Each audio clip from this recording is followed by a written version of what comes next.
Hello everybody, today we're back with some more base building tips in Ark Survival Ascended. Let's get right into it. Now first up is going to be shapes. It's important to understand how to create specific shapes for your base and what they look like by themselves and then what they actually look like when you combine them with others. So this here is a basic 3x3. You also see other variants like a 2x2 or a 5x5. Then another common shape you will see is a rectangle. So for example here you'll see a 3x4. Then lastly, another less common shape, but something that is still fairly well known, is the circular shape, which you utilize the triangular foundations for. Now, triangle foundations are really important to a build, because if you just constantly make your square or your rectangle bigger, it's always just going to be a bigger square or a bigger rectangle. However, when you use triangular foundations, you can actually change the shape of the build entirely. Now what I mean by that is this shape here. You'll notice it's still the circle, but the only difference was I added 3 additional triangular foundations on each of these 6 corners of this item. Now if you want to go through and build a castle build, for example, if you want these 2 foundations to be a gateway walking in, and you want these to be little turrets or tower areas, you can definitely do that, and triangular foundations makes that possible. Then additionally, if you want to get even crazier, you'll realize you can even build a hexagon when you use these triangular foundations. And they all work and start in the exact same way. You have the base center layer, and then you just go out from there. So this is 1 layer, 2, 3, 4, and then on the 5th layer, you just went through and expanded and you created this little hexagon overall. Now, something like this can be a bit intimidating. Something this large in a really weird, awkward shape, you might be worried about angles, roofing, etc. So how do you take these very basic circle concepts, square and rectangle concepts, and turn them into something great? And you just combine them. That's all you do. You take basic shapes and you combine them. So looking at things here, you notice this here is just a square box.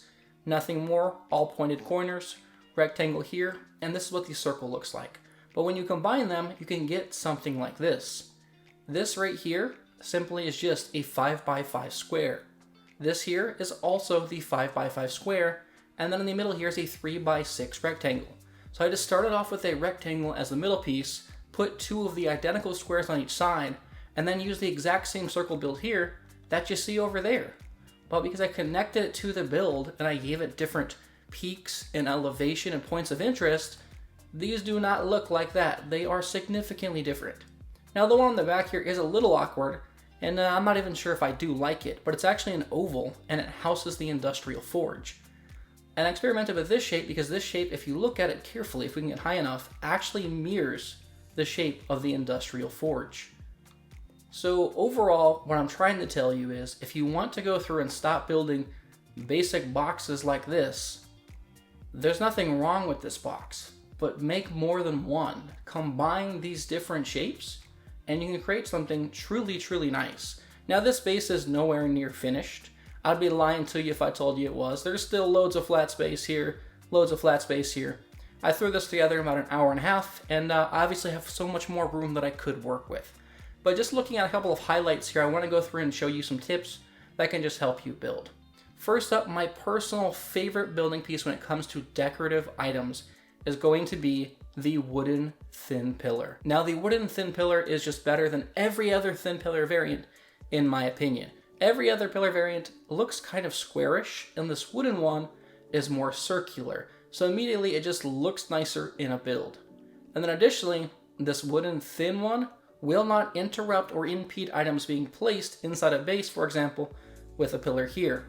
So if I tried placing a pillar, for example, on the back of this vault over here, I would not be able to place the vault if I had a pillar there in that corner.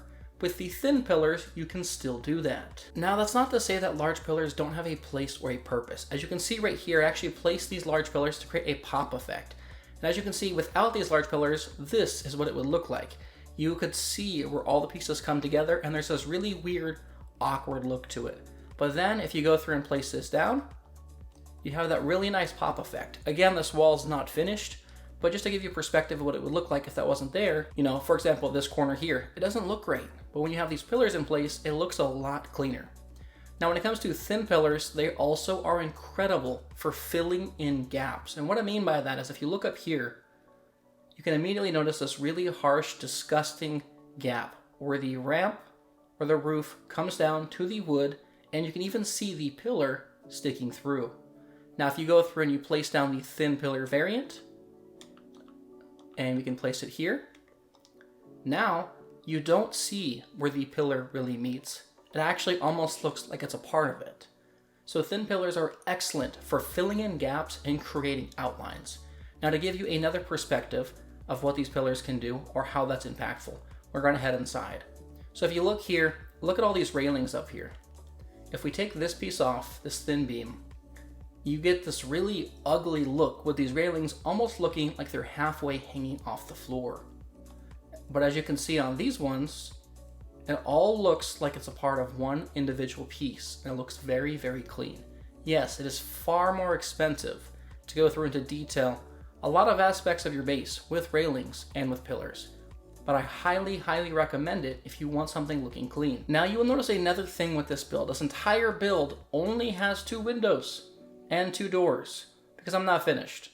But look at how much light is in here, and that's because instead of just using ramps all the way through, I utilize the wooden stairs, as the wooden stairs out of all these stair sets can actually allow you to see through these stairs. And then if you go on the outside here, you can also see just how much of a difference it makes when you have these stairs breaking up the same tile set of just these slanted roofs. And you know what? Here's actually a really good look at the lighting.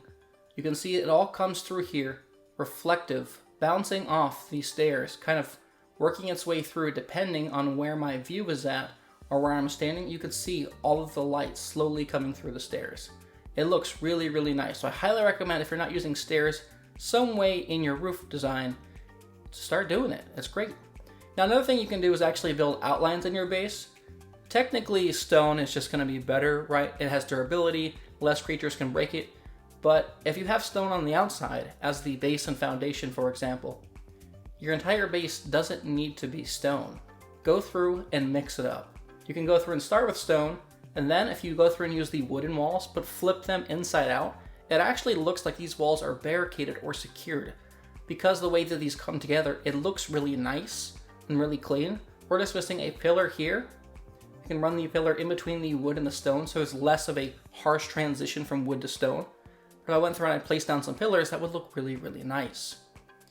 Now additionally, again, the wood, consider using wood or some sort of different material as a pathway in between all these different shapes that you connect. You've got the wood running from one circle all the way down through the square, the rectangle, this square, and even into this oval. A lot of the items that you use in your base already are just going to be on the edge anyway, so why not create a really nice path? And if you use skins, for example, you can go through and do that, or you can even outline this, for example. If we go through and use a pillar, the outline will be really, really nice. So if we could go through and place down this, I actually talked about this in my last base build video, just to give you perspective of what it looks like. As long as it doesn't interrupt any items being placed down, look how much nicer that looks. Now let me bring you outside so I can actually show you one last thing before we move over to our new base. And that is going to be here, awnings or overhangs. As you can see here, it was pretty flat, just a basic rectangle. Now how I went through and I made this entrance pop, if you look up here, you can see I actually used a slanted roof and then half slanted roofs and then another slanted roof. So this looks like it's supported and just has something sticking out in the front, so it's no longer a flat surface. And then I just filled this in here with the quarter floors, the normal floors, use the railings to make it look nice, and then again use the wooden thin pillars to bring all of this together, even down to actual support units coming all the way down, again looking like it is fully supported and making it kind of a seamless transition from the roof to the front porch. All right, let me bring you over to another base. Now, as you can see, it's coming together pretty nicely. Now, it's important to understand that this, again, is just 3 basic shapes that are incorporated to make this build. The first area is just simply a 5x5 box, and that's all that it is. And then over here, you can see we've got a nice little rectangle. I believe it's also the 3x6 or 3x5. And then on the outside is, again, the same very basic circle that I showed you earlier, but instead of being by itself, again, we turned it into the greenhouse. Now, there's a few things I want to talk about here, and first, I want to go through and debunk a huge myth. And that myth is that you cannot place railings on the half roofs. Yes, you can. It's not perfect, it's not easy, and it's arc, so it's janky, but you can do it. So let me go through and demonstrate literally actually how to do this. First, let's imagine you're not playing creative and you're actually in a survival world. All you're going to do is go through and break out a pillar. Get the thin pillar variant and place it in the far corner. That's all you need. That there is your snap point. Once you've done that, bust out the railing, and as you can see, the railing here will snap there. And if we point it at the bottom of this here, we can go through and place it, and it snaps there. And as you can see, this is very much the quarter ceilings. And that right there is how you snap railings to the edge. Oh, by the way, once you've snapped the railings, you can easily just pull this off and they will stay. So yeah, that's a big myth that I've seen posted a couple of times, and it's janky because it's Ark, but you definitely can do it. You just gotta know how. Now let's talk about this front component. A lot of times the reason I get told people do not want to build anything other than a square base is because they like to have a flat roof to land on, and you can't land your flyer up here, I've been told. If you do, they just slide. So we built a little flyer setup so you could simply just fly your RG in, park your RG or PT, and then go inside. And it's still a part of a square, we just simply gave it a nicer roof. So you can go through and incorporate flyer pads. You saw in the last space as well, I had 2 flat spaces, one with a cellar door and one with a small ladder. You can still implement those flyer pads you like from basic bases, just make it look a little bit nicer. Now, speaking of making it look a little bit nicer, let's talk about this roof. So this roof is just a basic roof. As you can see, we've got 1, 2, 3, 4, 5 roofs on this side and 5 on this side, because again, it's a 5x5 box. Now, in order to make them come together to create this peak, I actually started them, as you can see, half a ceiling out from where the actual base starts, creating a really nice overhang here. And then again, I created another half overhang here. And again, because you can still snap the pillars to it, you're able to go through and create this really nice look. And as you can see here, again, the thin pillars all coming together really make it look a lot cleaner, as if you don't have the actual thin pillars. Sadly, the pillars do not work on an angle, so you're kind of SOL there.